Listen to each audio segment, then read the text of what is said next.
Hey guys, so I just wanted to go ahead and do my birth plan video, and I just wanted to let you guys know what my goals and my wishes are for my birth plan, and you know, just I don't know, I thought it would be interesting, so I'm gonna go from there. I do want to start off by saying that I am a nurse, so I do know that there are things that come up that need intervention, and I'm open to that, but I do have specific goals in mind, and as long as myself or the baby is not in danger, I intend to stick to those goals and wishes. And I'm very thankful and pleased to know that I have a doctor who is going to accept those wishes, as well as the nurses in the hospital. So I will go ahead and state that my previous doctor that I was using, she's awesome. I love her. I'm very close with her, and you know, she's really more of a midwife doctor. She's good at what she does, and she would honor my birth wishes, but unfortunately with the hospital, there's not really the facilities are not really as good as where I am now. So I wanted, you know, to switch so that I would have access to more options. So I do want to start off by saying that you know, I do understand, like I said, that there are a need for intervention. So anyway, as far as preparing and what I plan on doing, my goal is to have a natural, unmedicated delivery of my daughter in a hospital. We don't have any birth centers located nowhere near me, so really the only option would be home birth, and I'm not really comfortable with that.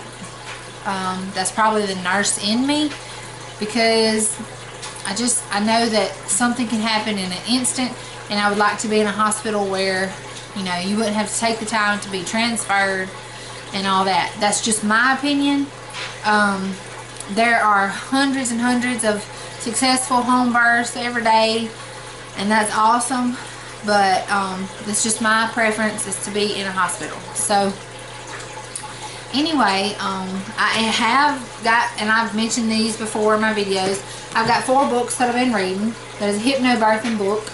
I am reading that now, and I also have a hypnobirthing CD that I have been using and listening to prepare for the birth. I have a book called The Birth Plan that I have been using, and it just basically, I mean, The Birth Partner, sorry, The Birth Partner.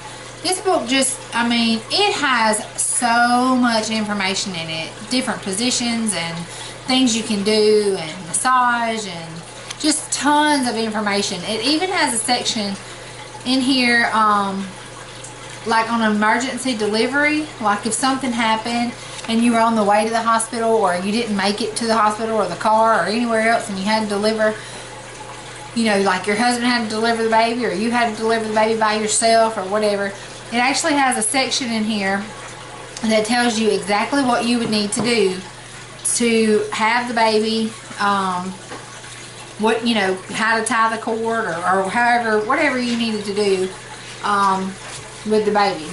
And it's a good, you know, couple of pages on that. So I thought that was really neat, just because that's good information to read over, because you never know.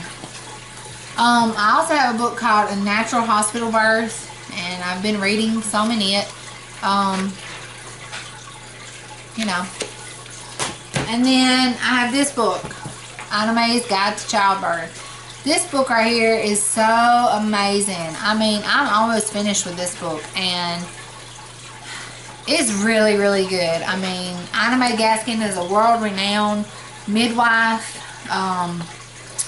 and there's tons of birth stories in here for natural, unmedicated deliveries that are just awesome to read. So I have been reading these books. I'll read some out of one and switch to another. You know, I've just been reading and getting a lot of information. Like I said, I've also been listening to my hypnobirthing CDs and stuff like that. So on to my birth plan. I'll tell you I've got it here in front of me on my computer, and I also have hired a doula, so I will be using her during my birth. My husband does work on an oil rig, and he's gone 21 days at a time, so unfortunately it's a possibility that he might not make it to the birth if he's gone and I go into labor. So I do have a doula that we have hired, and she's going to be assisting me in my labor and delivery. And even if he's there, you know, I still think it's very important for me to have her, because, you know, they know tons of things that you can do to be successful. And she's actually had her child naturally and unmedicated, so she's been there. So I think that's really important also, because she can sympathize and empathize in what I'm going through. So, alright. As far as labor and delivery, I want to be able to move around freely. I want to be able to use a birthing ball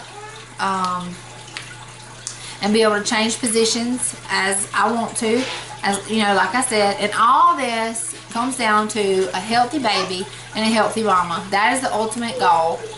But anyway, that's, you know, assuming everything is normal, these are the things that I want. And I want to be able to move around and change positions, walk, rock, sway, whatever it is that I need to do to feel better. I do not want them to offer me pain medication. I'd like them to monitor the baby with a Doppler instead of me having to have those bands around my stomach all the time, and constant monitoring of the baby. As long as she is healthy and doing fine, then there's no sense in having to have a continuous monitoring system on you where you're restricted and it's tight, and they constantly have to switch it and move it and find the baby. And anyway, so I do want to do that. They do have big bathtubs at the hospital that I'll be delivering at in every room, and some of them have jets in the bathtub, some of them don't. I do want to be able to get into the bathtub or, you know, take a shower or whatever, you know, feels good at the time. I do want, like, I will have to have IV antibiotics during labor, because I do have, I tested positive for a urinary tract infection at the beginning of January, and the bacteria that was infecting my urine was group B strep. So my doctor said that he will go ahead and treat me for that in labor, which is fine. It's just like a couple bags of antibiotics, and they can run them in within 30 minutes a bag, so it's really not that big of a deal. But other than that, I'll just have a saline lock. It's an IV, but it doesn't have anything going through it, so that way I can move around freely without having a cord or a pump attached to me. Let's see. I'll be drinking clear liquids during labor, trying to stay hydrated, you know, things like that. I'm not too sure how the hospital feels about that, but I'll be doing it anyway, so whether they know it or not, in order to stay hydrated, you know, so, and my doctor says that that's fine. I just, you know, may have to sneak around a little bit. Let's see. I do not want my water broken unless, you know, my labor completely stalls out, you know, at a certain degree or whatever. And there's other things that we're going to try first before we try the breaking of the water rag. So, or unless I'm like 9 centimeters and, you know, you can go ahead and break it then.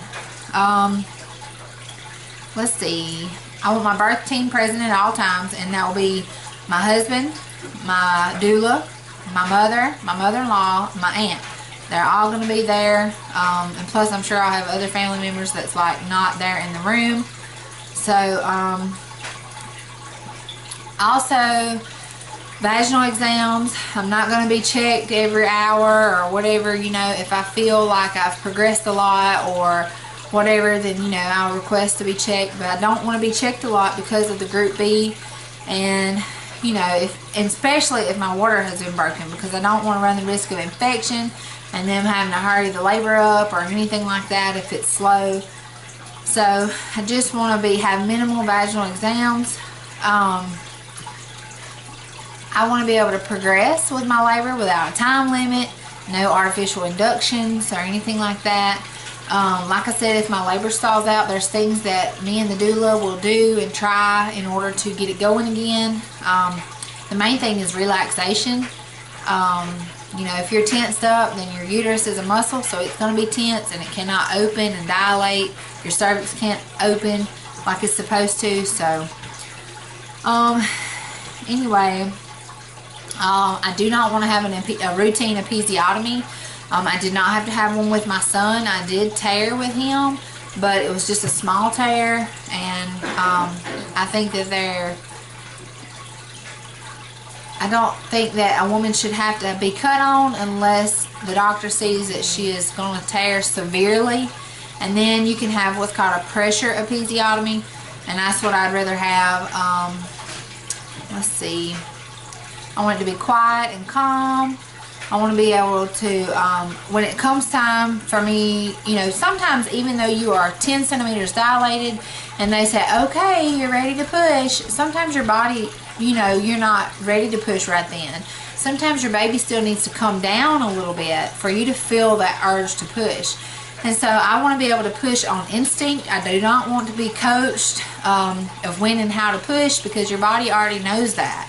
So, and a lot of people call it purple pushing, and it's where you pretty much, you wait for the contraction and you bear down for 10 seconds, then you take another breath and you bear down for 10 more seconds. A lot of times they get you to push 2 to 3 times in one contraction until your face just completely turns purple because you can't breathe. I don't want to do that. Also, I don't want to have to birth on my back. I want to be able to birth in different positions, and I love my doctor because I asked him about this the other day. I said, you know, do you require for us to birth on our back? And he said, you can birth in the corner of the room standing on your head if that's what you want to do. He's like, as long as I can get to the baby, I don't care how you birth. So that's just awesome to me that he's very supportive. I want to use a mirror so I can see her, you know, as she's crowning. I'd like to reach down and touch her, you know, and these are all things that my doctor's like, whatever you want to do, I don't care, you know, that's no big deal to me. We'll be taking pictures and recording the birth and things like that. After I have her, I want her placed immediately on my chest to breastfeed and skin-to-skin contact. My husband wants to cut the cord, and we don't want the cord cut immediately. Now, I don't plan on waiting for 10 or 30 minutes for it to turn completely white and quit beating and all that stuff. I mean, that's, you know, a lot of women do, and that's fine. And I'm not down in that by no means. I just, you know, that's not one of my big things that I have to have done. But I would like to wait at least, you know, about 5 minutes for her to get some of the blood and the nutrients and stuff from the placenta and from the cord that is good for her. And I want to have time to deliver the placenta on its own. You know, I don't want them to be pulling on it or nothing like that, and my doctor says that's fine. Also, the eye ointment that goes in their eyes, that will be delayed for a couple of hours. I don't have to have it anyway because I don't have gonorrhea or chlamydia, and that's the only reason they put the eye medication in their eyes anyway. But it is state law, so I mean, I guess you could decline it, but I'm not, you know, that doesn't bother me that they would put that in her eyes. But I do want it delayed until we have time to bond. So also, I will not be giving my baby any formula or pacifiers. Now, with my son, his sugar kept getting really low, and of course my milk wasn't in as much as it needed to be, so he wasn't able to regulate his sugar as much as he needed to, and so they did have to give him a little bit of sugar water, and I'm fine with that because when your sugar gets low, that can be very dangerous. So I'm fine with sugar water if his blood sugar gets low. So, but no formula or pacifiers, and we won't be giving him any either. Basically, what we are going to be doing though is I plan on using scripture. I have a page of Bible scripture that stands out to me that really means a lot to help me get through this birth and gives me strength. I have some worship music that I have been writing a list of that I'll be downloading soon and putting on my iPod or something so I can listen to during labor. And also my hypnobirthing CD. I'll be listening to that during labor. And just using relaxation and breathing and different positions and trying to stay active and keep it on moving, and also, you know, using the water to help with the contractions. So anyway, these are my goals and my wishes for my labor and delivery. And alrighty, well, that's my birth plan video. So thanks for watching, you guys. Bye.